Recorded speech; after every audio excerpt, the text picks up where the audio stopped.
बिस्मिल्लाहिर्रहमानिर्रहीम और अस्सलाम वालेकुम। Welcome back. लेक्चर नंबर 2 और बुक हमारी है as usual active directory users, active directory domain services की। और आज का जो टॉपिक हम पढ़ेंगे इज़ ऑन चैप्टर नंबर 2। ठीक है, मैनेजिंग एक्टिव डायरेक्टरी कंपोनेंट्स। ठीक है, पिछला लेक्चर वाज मेनली अबाउट, उसके अंदर मेनली हमने पढ़ा कि हमने एक्टिव डायरेक्टरी इंस्टॉल करनी है। एक्टिव डायरेक्टरी इंस्टॉलेशन के साथ साथ हमने पढ़ा कि किस तरह हमने एक्टिव डायरेक्टरी इंस्टॉल की डीसी प्रोमो के साथ, dcpromo.exe। ठीक है, और आज अब एक्टिव डायरेक्टरी जब इंस्टॉल हो चुकी होगी, क्योंकि वो नॉर्मली लेती है डिपेंडिंग अपॉन कि भाई आपके पीसी की रिक्वायरमेंट कैसी है, कैसी स्पीड और सारा कुछ। और वो मुझे रफली लेक्चर रिकॉर्डिंग ख़त्म करने के कोई 3-4 मिनट के बाद पता चला कि वो एक्टिव डायरेक्टरी इंस्टॉल हुई है। सो मेरे सिस्टम पे उसने लिए 10 से 15 मिनट। अगर आप वी एम एनवायरनमेंट के अंदर लैब कर रहे हैं अपने घर के कंप्यूटर के ऊपर, तो 15-20 मिनट इज़ द रफली टाइम। ठीक हो गया, तो आगे चलते हैं। अब हमारी एक्टिव डायरेक्टरी इंस्टॉल होगी। एक्टिव डायरेक्टरी का थोड़ा सा और थ्योरेटिकल नॉलेज है। मैं ये कहूँगा कि इस नॉलेज के अंदर जो 50% चीज़ें हैं वो बुक के अंदर है, 50% थोड़ी सी बुक से बाहर है। ठीक है, एक्टिव डायरेक्टरी जो सर्विसेज है, ठीक है, डोमेन कंट्रोलर और एक्टिव डायरेक्टरी। क्वेश्चन किसी ने पूछा हुआ था, डोमेन कंट्रोलर और एक्टिव डायरेक्टरी सर्वर में क्या फ़र्क है। डोमेन कंट्रोलर एक ऐसी मशीन को कहते हैं जिस पे एक्टिव डायरेक्टरी सर्विसेज इंस्टॉल हुई होती है। ठीक है, सो अगर एक मैं बॉक्स लूँ और उसके ऊपर 2008 सर्वर इंस्टॉल कर दूँ, ठीक है, और उसके ऊपर एडीएस सर्विसेज इंस्टॉल कर दूँ, एक्टिव डायरेक्टरी सर्विसेज, तो मैं इसको कहूँगा ये मेरा डोमेन कंट्रोलर बन गया। अब ये डोमेन कंट्रोलर भी हो सकता है और रीड ओनली डोमेन कंट्रोलर भी हो सकता है।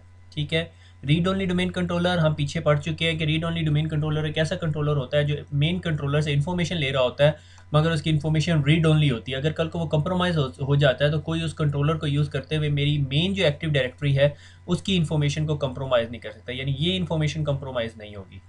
ठीक हो गया।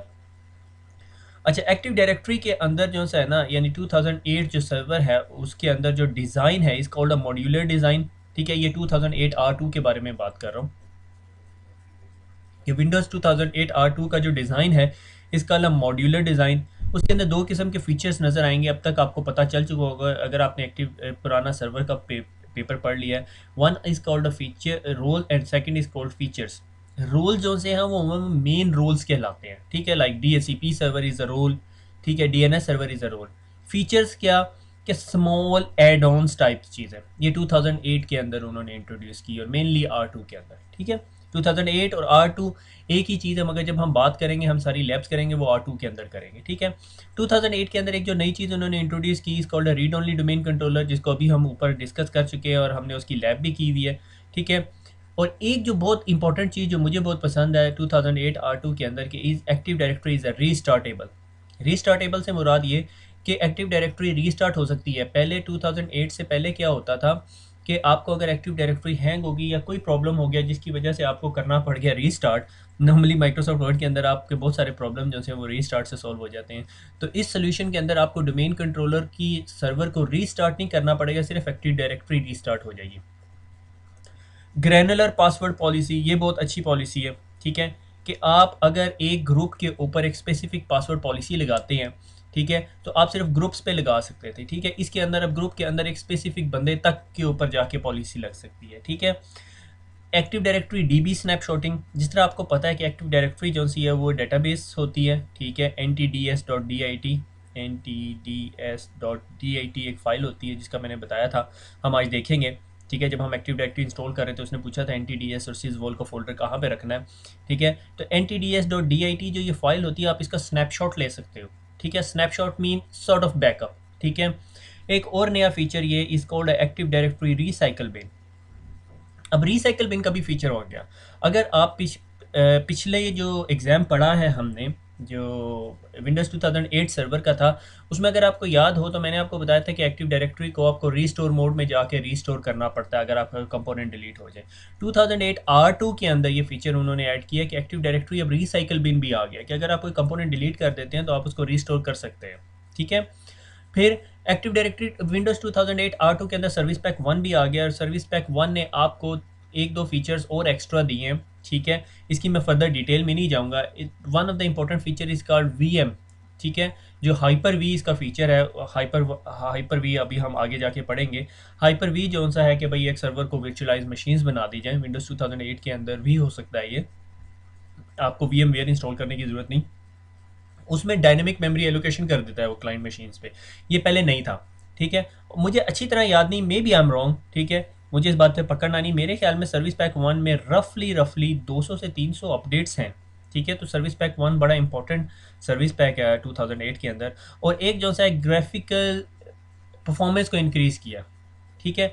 कि अगर आप इसके अंदर क्या है कि अगर आपने सर्वर एंड से कोई ग्राफिकल इमेज डाउनलोड करना है अपनी क्लाइंट मशीन के ऊपर या उसको यूज़ करना है, तो ये उसको जो 3D प्रोसेसिंग होगी वो सर्वर एंड पे हो रही होगी, ठीक है, सर्वर एंड पे हो रही होगी। और जब वो रिजल्ट इमेज सिर्फ आपके पास क्लाइंट के पास आएगा, क्लाइंट पे लोड नहीं पड़ेगा, सर्वर एंड पे लोड पड़ेगा।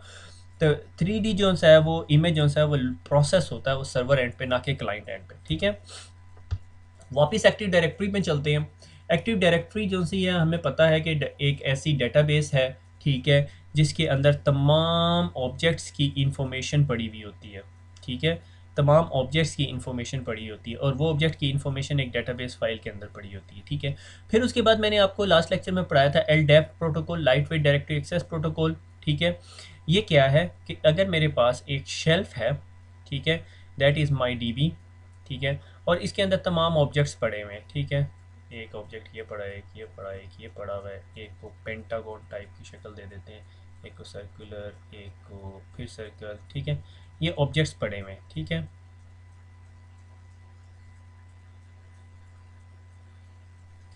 ये ऑब्जेक्ट्स पड़े हैं। अब इन ऑब्जेक्ट्स को जब आपने क्यूरी करना है, क्यूरी करना है, ठीक है, आपको अगर अच्छी तरह याद है तो मैंने एक मैग्नीफाइंग ग्लास टाइप की चीज़ बनाई थी, ठीक है। अगर मैंने इस चीज़ को क्यूरी करना है तो मुझे इस क्यूरी करने के लिए मुझे एक प्रोटोकॉल चाहिए होगा which is called lightweight directory access protocol, LDAP protocol, ठीक है। ये माइक्रोसॉफ्ट ने इंट्रोड्यूस किया 1993 के अंदर, ठीक है। हर ऑब्जेक्ट जो सा होता है उसका एक स्पेसिफिक नेम होता है, ठीक है। That name is called your distinguished name, DN, ठीक है। ये मैंने लास्ट लेक्चर में बताया था।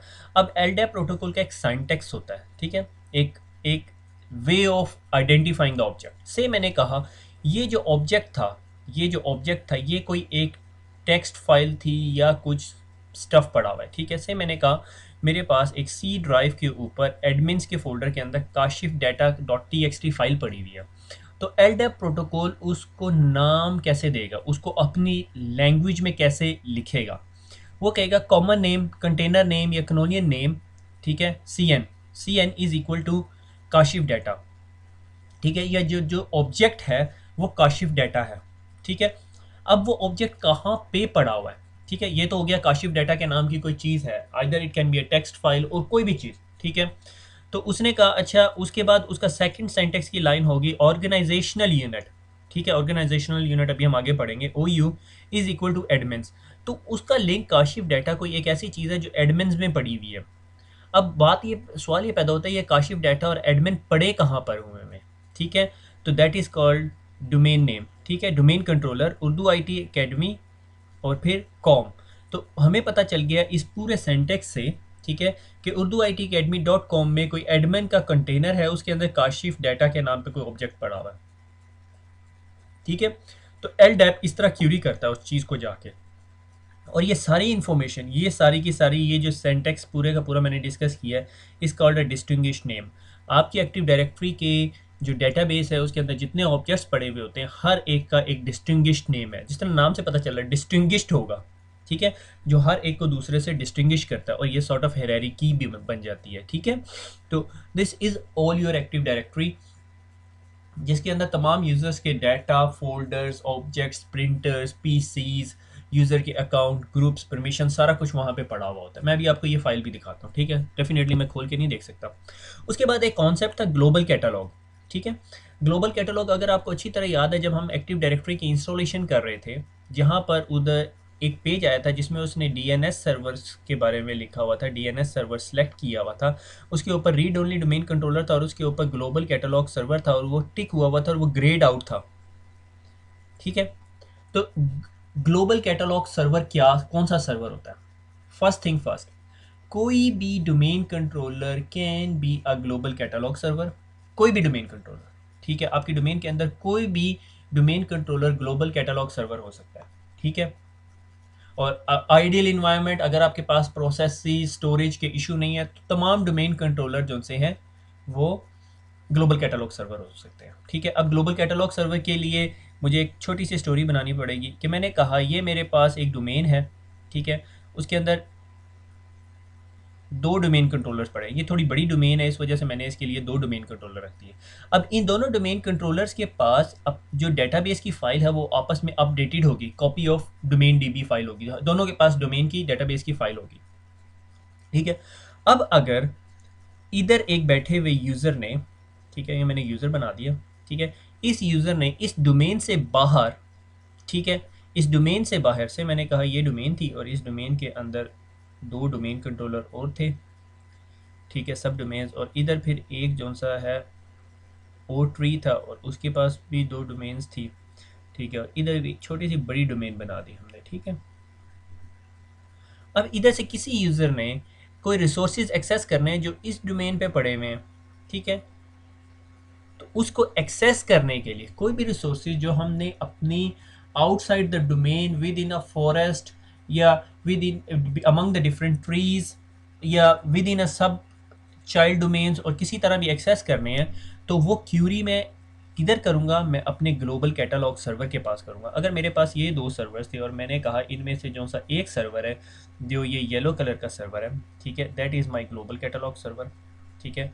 अब मैंने अगर क्यूरी करनी है किसी ऐसे रिसोर्स को जो रिसोर्स पड़ा हुआ है इस डोमेन में इधर, ठीक है, तो मेरी क्यूरी कैसे जाएगी, मैं ग्लोबल कैटलॉग सर्वर के पास जाऊंगा और ग्लोबल कैटलॉग सर्वर को कहूँगा कि भैया मुझे जो सा एक ऑब्जेक्ट चाहिए जिसका नाम है blue.xyz, ठीक है। तो ग्लोबल कैटलॉग सर्वर के पास इंडेक्स पड़ा हुआ होता है, सारी इन्फॉर्मेशन नहीं होती, इंडेक्सिंग इन्फॉर्मेशन होती है। इंडेक्स कैसे, जिस तरह लाइब्रेरी में जाते हैं आपके पास टाइटल्स पड़े होते हैं, ऑथर्स के नेम्स पड़े हुए होते हैं बुक्स के, ठीक है, मगर सारी की सारी बुक्स नहीं पड़ी होती। अगर वो होने लग जाए तो फिर इंडेक्स का कोई फायदा नहीं है, ठीक है।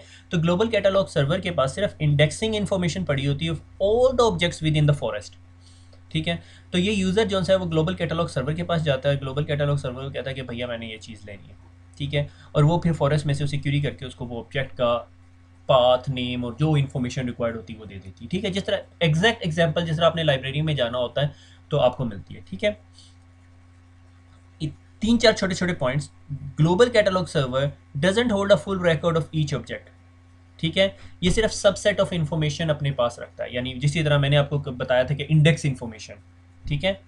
अगर किसी डोमेन कंट्रोलर ने से इस डोमेन कंट्रोलर को किसी ऑब्जेक्ट की ज़रूरत पड़ गई, ठीक है, तो वो किधर क्यूरी करेगा, वो देखेगा कि अगर ये object with in the domain नहीं है तो वो अपने ग्लोबल कैटलॉग सर्वर को क्यूरी करेगा, ठीक है। इसकी एक ऐसी एग्जांपल कि लाइब्रेरी के अंदर डिफरेंट डिपार्टमेंट्स हैं, मगर एक जो मेन डिपार्टमेंट है that is called index department, ठीक है, वो मेरे सिटी के अंदर तमाम लाइब्रेरीज के अंदर जितनी बुक्स पढ़ी उन सब की इंफॉर्मेशन अपने पास सेव रखता है पूरे सिटी के अंदर, ठीक है।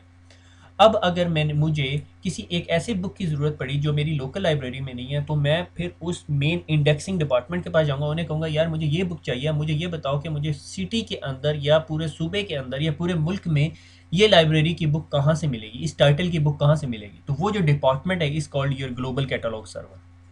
आई होप ये लाइब्रेरी वाला एग्जाम्पल बेस्ट है ना, वेरी गुड, ठीक है। डोमेन कंट्रोलर क्यूरी करता है ग्लोबल कैटलॉग सर्वर को, अगर उसे कोई ऑब्जेक्ट ढूंढना चाहिए, ढूंढना पड़ता है उसे, और अब कोई भी domain controller global catalogue server हो सकता है।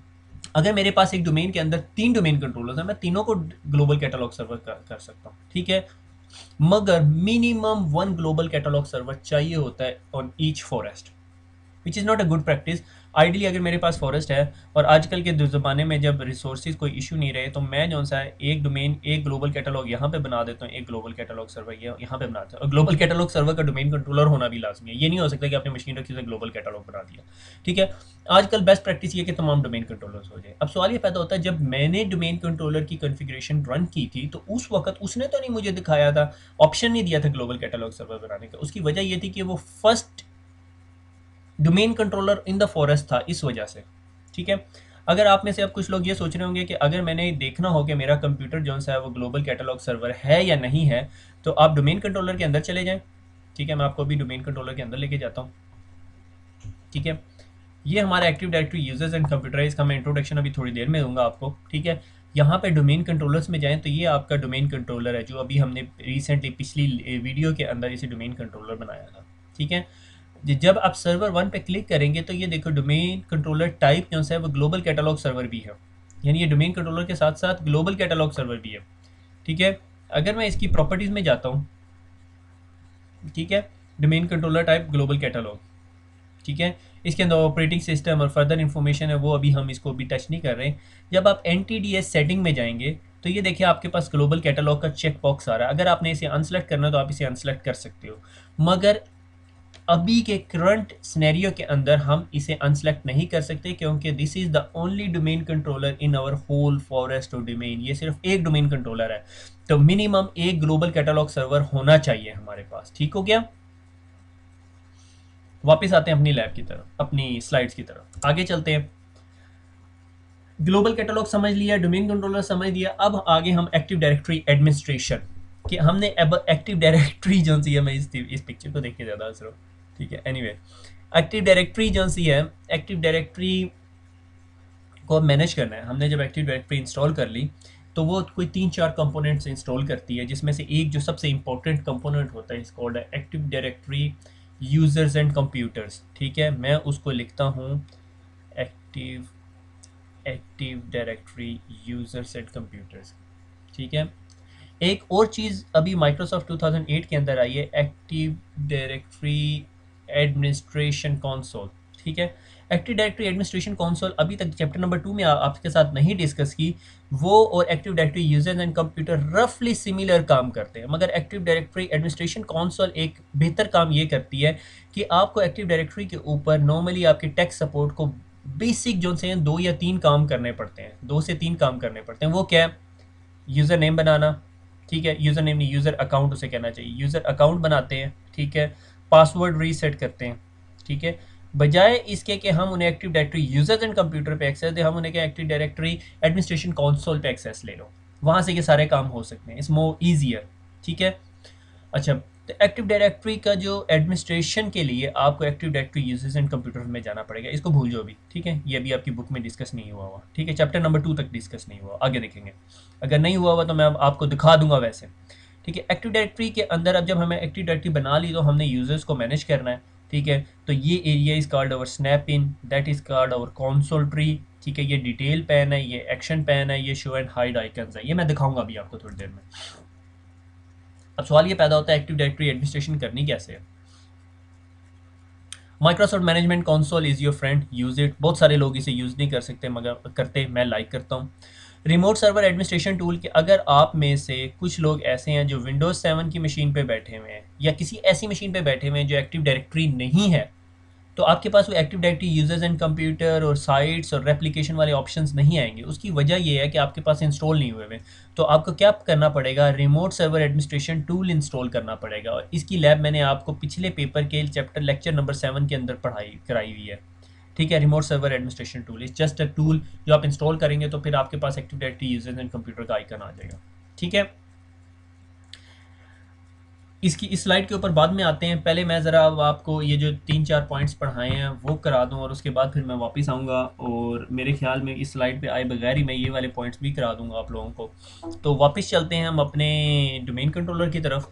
ठीक है, ये मेरा डोमेन कंट्रोलर है, और पहले आपको वो NTDS की जो है वो फ़ोल्डर दिखा दूँ। विंडोज़ के फ़ोल्डर के अंदर जाके आप NTDS करेंगे तो ये NTDS के फ़ोल्डर में आ जाएंगे। ये सारे फ़ोल्डर्स लॉक हैं और ये आपकी डेटाबेस फाइल है ntds.dit, जिसके अंदर ये सारी इन्फॉर्मेशन सेव हुई हुई है। ठीक है, और इसी तरह जिस तरह हम जब डायरेक्टरी इंस्टॉल कर रहे थे तो वो सिजवोल का फ़ोल्डर भी पूछ रहा था, तो ये सिजवोल का फ़ोल्डर है, विंडोज़ के फ़ोल्डर के अंदर ही बनता है।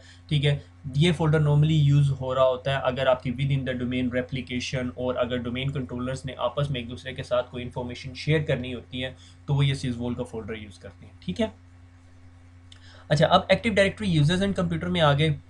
ठीक है, मुझे ज़रा ये स्क्रीन थोड़ी सी छोटी कर लें तो ताकि आप लोगों को नज़र आ सके। ठीक है, अब इसमें आने के लिए आप किधर जाएंगे, एडमिनिस्ट्रेटिव टूल्स के अंदर जब आपने डोमेन कंट्रोलर इंस्टॉल कर लिया तो एक्टिव डायरेक्टरी एडमिनिस्ट्रेटिव सेंटर जिसकी मैं अभी आपसे बात कर रहा था, ये भी दिखा दूंगा अभी आपको, ठीक है। ये तो इसको थोड़ा सा लोड होने में टाइम लगता है, ठीक है। जब आप अपने इस कंप्यूटर पे एक्टिव डायरेक्टरी इंस्टॉल कर लेंगे तो आपके पास active directory domain and trust, domains के बीच में ट्रस्ट रिलेशनशिप के बारे में हम अगले चैप्टर्स में पढ़ेंगे। Active directory site and services, जितनी डिफरेंट साइट्स और उन पे क्या क्या सर्विसेज रन हो रही है उसके बारे में पढ़ेंगे। और तीसरा सबसे ज़्यादा important component is called active directory users and computer, जिससे आप पूरी की पूरी डोमेन का day in day out management करेंगे। इसको यहाँ से भी रन कर सकते हैं, और अगर आपने कमांड प्रॉम्प्ट में जाके यानी रन में जाके dsa.msc लिख दें तो वो भी रन हो जाती है, ठीक है। तो वापस active directory users and computer पे जाएंगे, ये वो स्क्रीन है जिसके बारे में मैं अभी आपसे डिस्कस कर रहा था, ठीक है। थोड़े से कंफ्यूज ना होइएगा, मैंने काफ़ी सारी चीज़ें बता दी। तो जब आप डोमेन पे जाएंगे तो ये आपके पास built in accounts, computers, domain controllers, foreign security principals, manage services और यूजर्स अकाउंट्स आ गए, ठीक है। तो अगर आपने अब इसको मैनेज करना है तो आपने पूरी अपनी एक्टिव डायरेक्टरी यहाँ से मैनेज करनी है, ठीक है। एक्टिव डायरेक्टरी, ठीक है, बिल्ट इन अकाउंट्स, कोई भी अकाउंट्स अगर आपने एडमिनिस्ट्रेटर्स, ये एक्चुअली ग्रुप्स हैं आपके एक्टिव डायरेक्टरी के बिल्ट इन, ठीक है। एडमिनिस्ट्रेटर्स का ग्रुप है, इस ग्रुप के अंदर जो भी मेंबर होगा would be a part of administrators group, ठीक है। अब एक्टिव डायरेक्टरी को मैनेज करने के लिए, ठीक है, तीन डिफरेंट चीज़ें हैं विच आर कॉल्ड ऑब्जेक्ट्स, ठीक है।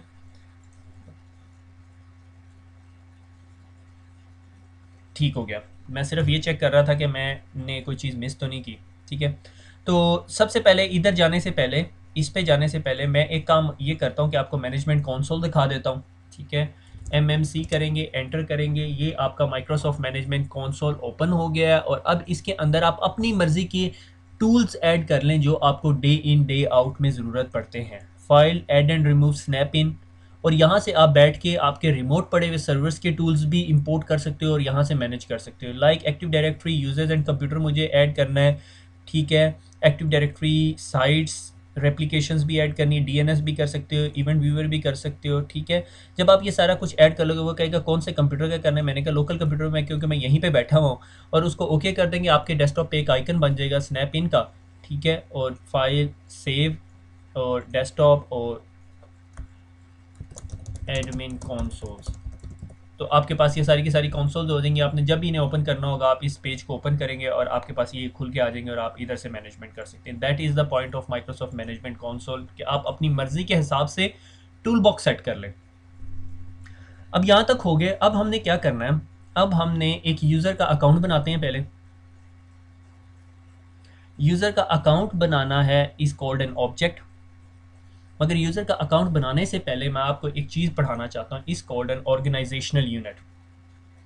ऑर्गेनाइजेशनल यूनिट क्या होता है? ऑर्गेनाइजेशनल यूनिट ग्रुप्स नहीं है, ये क्लियर कर लें।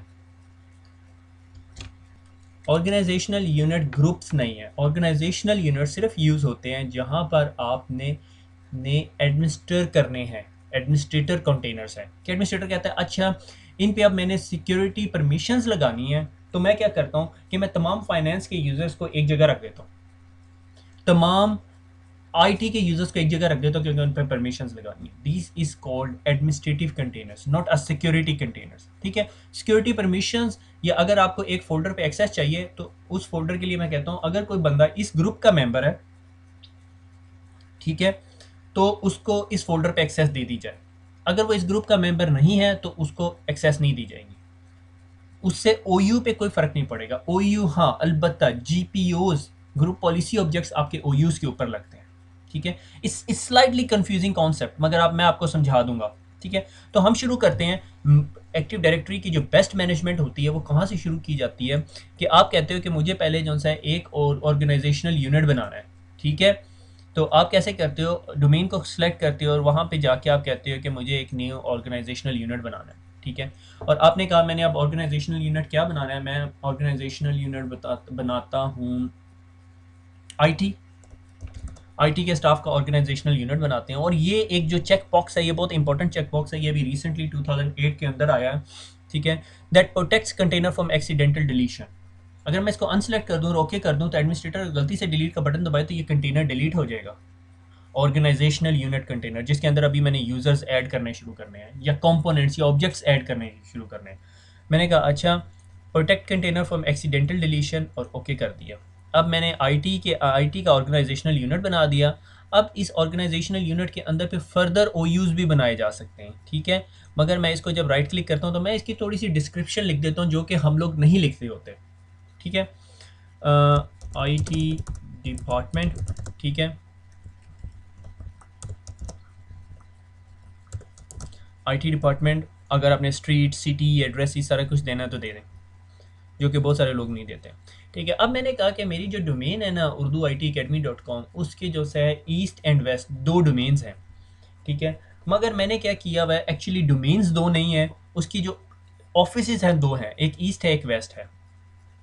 तो अब ईस्ट के आईटी की टीम है और वेस्ट की भी आईटी की टीम है, तो मैं क्या करूँ कि ऐसा ना करूँ कि मैं इसके अंदर दो और ऑर्गेनाइजेशनल यूनिट बना दूँ, ठीक है। एक को नाम दे देता हूँ ईस्ट का और एक को नाम दे देता हूँ वेस्ट का।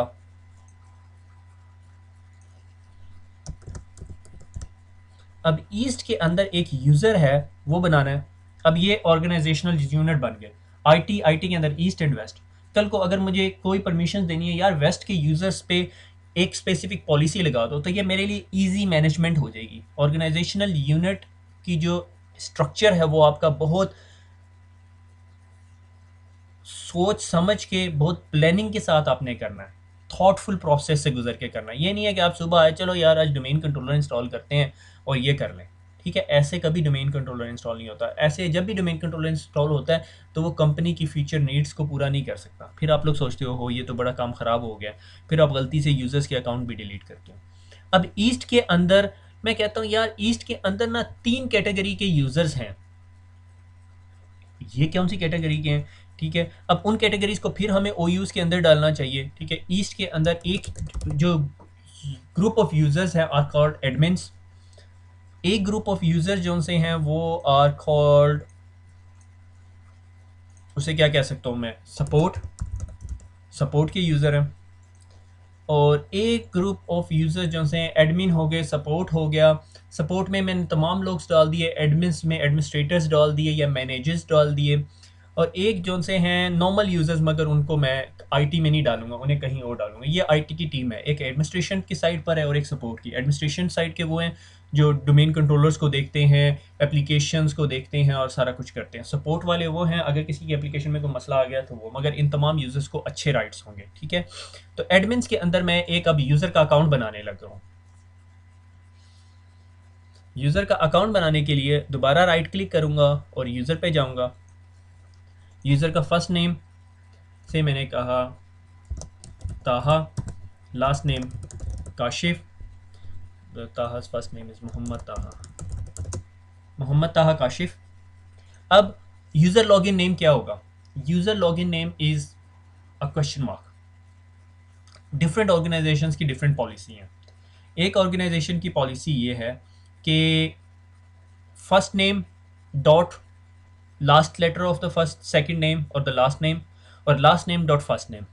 Last name dot first name is very easier, okay. तो मैं इसको कहता हूँ काशिफ टी, सुताहा काशिफ, ओके। क्योंकि मोहम्मद काशिफ बहुत सारे होंगे, बहुत सारे यूज़र्स ऐसे होंगे जिनका नाम मोहम्मद से शुरू हो रहा होगा। तो मोहम्मद काशिफ एम, फिर काशिफ एम 1 2 3 इस तरह करना पड़ेगा, इसीलिए मोहम्मद टी कर दिया। तो इसका जो यूज़र नेम है is going to be a Kashif T.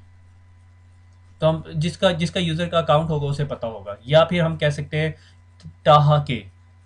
अच्छा, ये जो यूज़र लॉगिन इन्फॉर्मेशन है इज़ कॉल्ड ये यूज़र लॉगिन इन्फॉर्मेशन यानी यूज़र का अकाउंट, ये जो काशिफ टी बन गया है, अगर इसको पूरे के पूरे को ऐसे लिखूँ Kashif T @user urduitacademy.com is called UPN, user principal domain name, कि आपने डोमेन नेम भी यूज़र नेम के साथ इंटीग्रेट कर दिया, ठीक हो गया।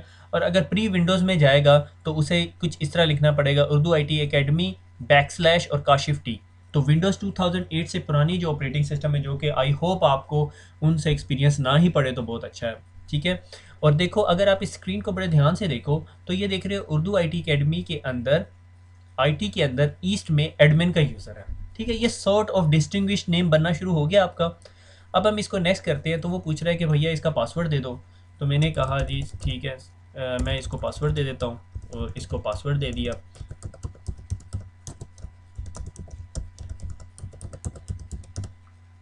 विंडोज़ 2008 R2 के अंदर, बल्कि विंडोज़ 2000 सर्वर्स के अंदर एक कॉम्प्लेक्सिटी रिक्वायरमेंट्स हैं। अगर आपने उसको चेंज करना है तो आपको जीपीएस के अंदर जाके चेंज करना पड़ेगा। और जब भी आप बाय डिफ़ॉल्ट कोई यूज़र अकाउंट बनाते हो, नॉर्मली कैसे होता है कि आप अगर आईटी के अंदर हो और आपने किसी यूज़र का अकाउंट बनाना है, तो आपको यूज़र की रिक्वेस्ट आती है। यूज़र जब हायर होता है एचआर से, आइडियल इन्वायरमेंट में, माइंड दैट मैं आपको आइडियल इन्वायरमेंट की बात बता रहा हूँ कि जब एचआर किसी बंदे को अपॉइंट करती है, तो उसके कंपनी के अंदर आने से पहले, यानी इंडक्शन से पहले, आईटी के पास एक फॉर्म पहुंच जाता है जो कहता है कि भैया इस यूज़र का अब आप एक अकाउंट बना दें। और वो फॉर्म उस बंदे की लाइन मैनेजर से साइन हुआ होता है। और जब वो बंदा आने से पहले हम उसके मैनेजर को कॉल करके बताते हैं, हम बीइंग आईटी उसके उसका अकाउंट बना देते हैं और उसके मैनेजर को बता देते हैं कि भैया ये बंदे का अकाउंट बन गया है और उसका यूज़र नेम और पासवर्ड ये है। तो जिस दिन वो बंदा मैनेजर को रिपोर्ट करता है, मैनेजर उसको user name password hand over कर देता है। प्रैक्टिकल लाइफ में क्या होता है कि वो बंदा कंपनी के अंदर आता है, अच्छी कंपनीज में प्रैक्टिकल प्रैक्टिकल जो इन्वायरमेंट है वो बहुत अच्छा होता है। एनीवे, तो प्रैक्टिकल लाइफ के अंदर क्या होता है कि भाई बंदा कंपनी में आता है, फिर हमें ख्याल आता है हो यार ये जिसने तो आईटी का काम भी करना है, इसको तो अभी कंप्यूटर भी इशू करवाना है, इसका तो डोमेन का अकाउंट भी बनवाना है, और वो बेचारा 7-8 दिन वैसे ही टेबल में बैठा रहता है। एनीवे, आई होप आप लोगों के साथ ऐसा एक्सपीरियंस ना हुआ हो। अब जब आप पहली दफ़ा यूज़र का अकाउंट बनाते हो तो आप कहते हो कि user must change a password at next login, क्योंकि ये तो पासवर्ड उसके मैनेजर को भी पता है, सबको पता है, सपोर्ट वाले लड़के को भी पता है जिसने इसका सपोर्ट का अकाउंट बनाया है। तो हमें ये ऑप्शन सेलेक्ट करना पड़ता है। User can not change password, अगर आप चाहते हो कि वो पासवर्ड ना चेंज करे। पासवर्ड नेवर एक्सपायर, हम ये भी नहीं करना चाहते, क्योंकि बेस्ट आईटी प्रैक्टिसेस पॉलिसी ये कहती हैं कि यूज़र का पासवर्ड एक्सपायर होना चाहिए, कि अगर उसने कभी वीक पासवर्ड रख लिया या उसका पासवर्ड कहीं एक्सपोज हो गया तो वो उसको चेंज कर ले, तो फिर कोई उसको कॉम्प्रोमाइज़ नहीं कर सकता। और अकाउंट इज़ डिसेबल कि अकाउंट डिसेबल हुआ हो, कि आप चाहो कि बंदे का अकाउंट डिसेबल हो जाए। नेक्स्ट करें और ये देखें जी, फुल नेम उस बंदे का आ गया, यहाँ पर लॉगिन इन्फॉर्मेशन आ गई, user must change password at next log on, और फिनिश करें, ये यूज़र का अकाउंट बन गया। अब एक्चुअली हमने जब उस यूज़र के अकाउंट को राइट क्लिक करके प्रॉपर्टीज़ में जाए तो इसकी डिस्क्रिप्शन नहीं लिखी हुई, ठीक है। हम इसे कहते हैं सर्वर एडमिनिस्ट्रेटर, ठीक है। तो जब हमने ये बंदा हायर किया तो हमें उसको डेजिग्नेशन दे दिया सर्वर एडमिनिस्ट्रेटर का, क्योंकि वो सर्वर्स मैनेज करेगा आके, तभी उसे हमने एडमिन ग्रुप्स के अंदर डाला है। उसके ऑफिस का नंबर दे दें, ठीक है, 1 2 3 4 5 6। उसके बाद उसका टेलीफोन नंबर, ईमेल और बाकी तमाम इन्फॉर्मेशन, दैट डिपेंड्स कि हमने कब जाके उन्हें कॉन्फ़िगर करना है। उसके बाद उसका एड्रेस दिया जा सकता है, उसके अकाउंट की इन्फॉर्मेशन दी जा सकती है जो अभी हमने दी हुई है। उसके अंदर further log on hours configure किए जा सकते हैं, भैया ये जो सा एडमिनिस्ट्रेटर इस वक्त से इस वक्त तक काम कर सके, और उसके बाद उसको डिनाई कर दिया जाए, ठीक है। मगर मैं ये कॉन्फ़िगरेशन अभी नहीं करूँगा, ठीक है।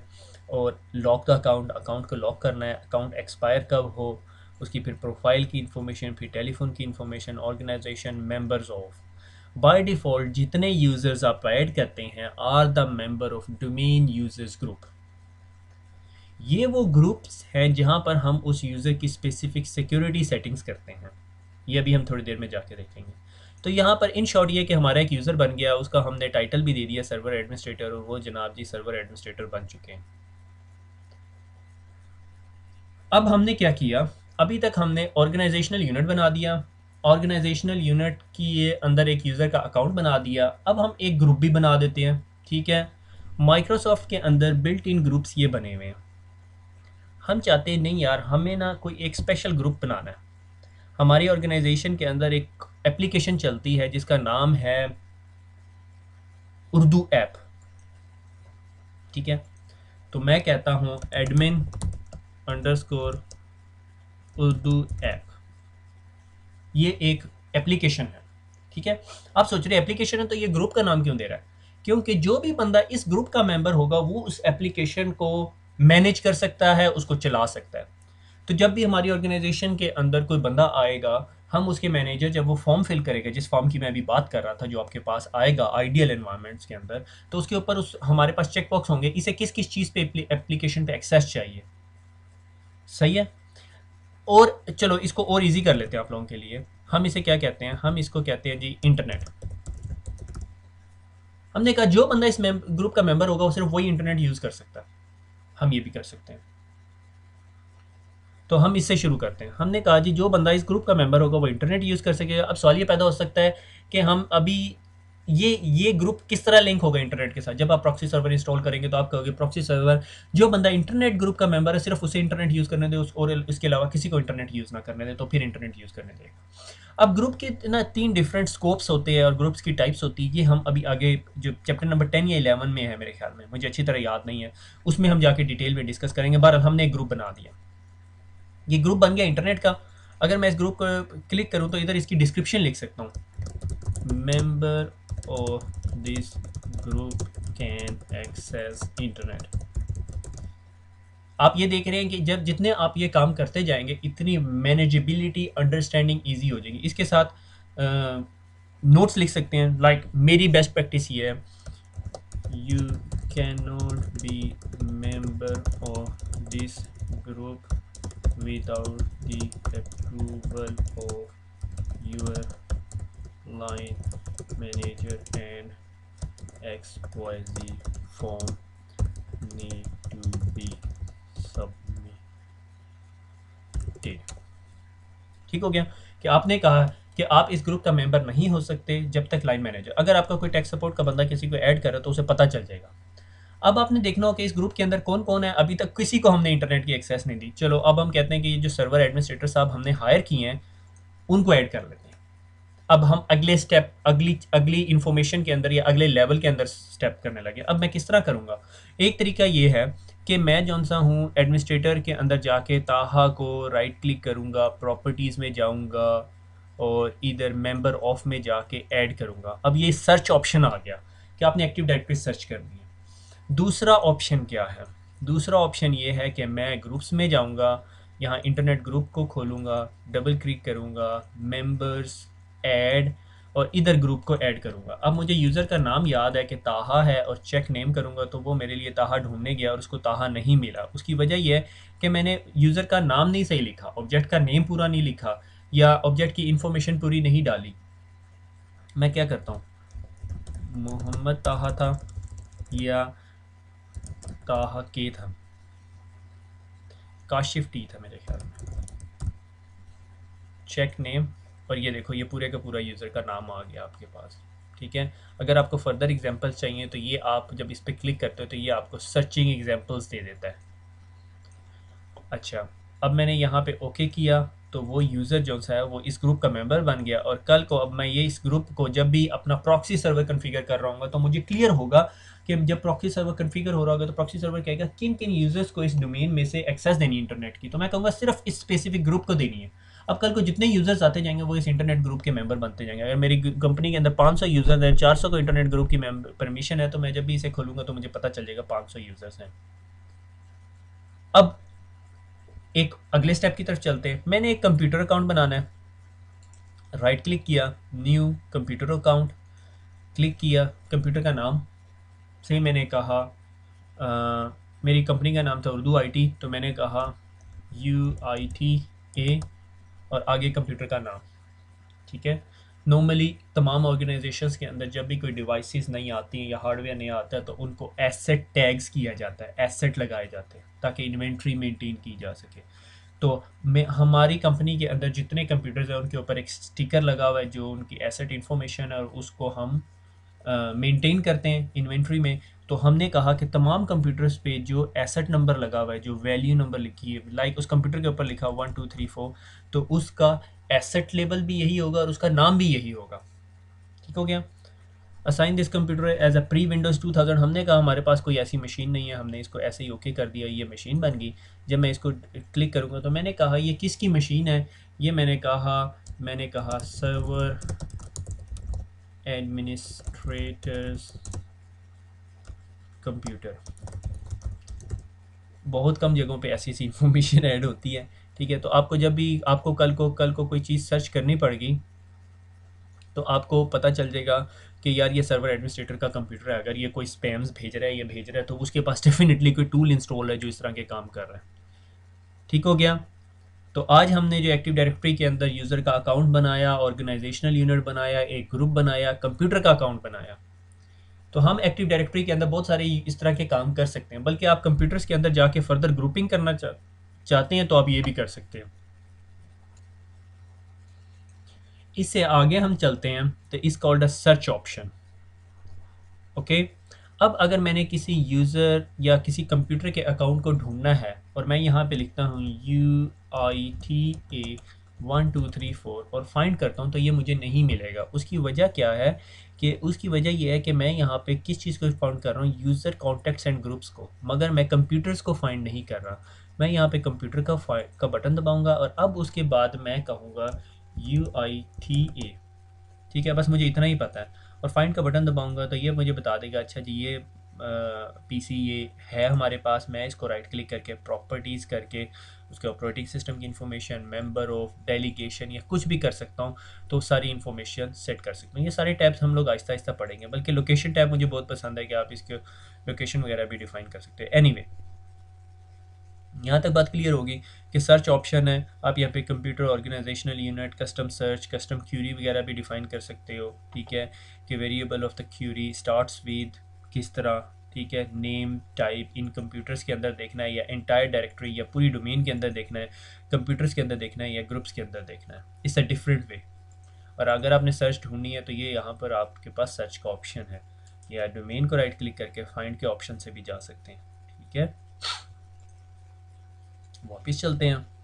हमने ऑर्गेनाइजेशनल यूनिट्स देख लिए, हमने यूज़र के अकाउंट्स देख लिए, यूज़र का ग्रुप बनाना देख लिया, कंप्यूटर अकाउंट्स बनाने देख लिए, और searching and objects in than active directory के ऑब्जेक्ट, एक्टिव डायरेक्टरी के अंदर हमने किसी ऑब्जेक्ट को सर्च करना हो तो वो भी कर सकते हैं। ऑब्जेक्ट से मुराद यूज़र का अकाउंट, कंप्यूटर का अकाउंट, ग्रुप या कोई और चीज़, लाइक प्रिंटर्स का अकाउंट भी देखा जा सकता है। यहाँ पर हमने basic administration of active directory, day to day active directory administration कर ली है। ठीक है, अगर आप में से कोई टेक्निकल सपोर्ट या बेसिक सर्वर सपोर्ट की जॉब के लिए जा रहा है तो मेरे ख्याल में ये लेक्चर आपके लिए बहुत इंपॉर्टेंट है, आपको इन चीज़ों का पता होना चाहिए। ठीक है, इससे अगला लेक्चर हम फर्दर डिटेल्स में जाएंगे और देखेंगे हम इस एक्टिव डायरेक्टरी सर्विसेज के साथ क्या क्या कुछ कर सकते हैं। दुआओं में याद रखिएगा, खुश रहिएगा। अगले लेक्चर में मुलाकात होती है। अल्लाह हाफिज़।